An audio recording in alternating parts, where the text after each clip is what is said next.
Карамбол на патот Штип-Скопје. Утрово 8 возила се судри едно по друго. Повредени се вкупно 9 лица. Со возило на итната медицинска помош од Свети Николе се пренесени во Штипската болница.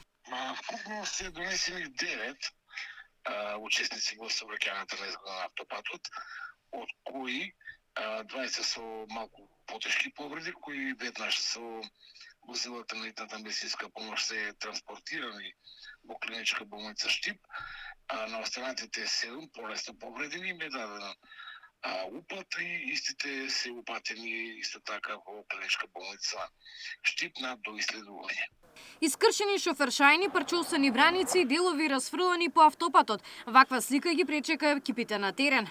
На местото на несреќата затекнавме 8 оштетени автомобили. Најголемиот дел со сериозни материјални штети, искршени стакла, влабнати врати и уништени браници.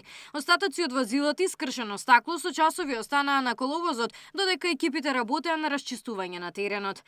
Ова возило е едно од вкупно 8 кои што утрово учествуваа во тешката сообраќајна несреќа на патот Штип-Скопје. Според првичните неофицијални информации, причина за несреќата е мраз на патот, односно лизгање на патот. Увидот траеше повеќе од 8 часа, додека јавен обвинител ги утврдуваше околностите под кои се случила несреќата. Сообраќајот беше целосно затворен. Подоцна возилата се пропуштаа неизменично по една лента. Габриела Лескова, Сител телевизија.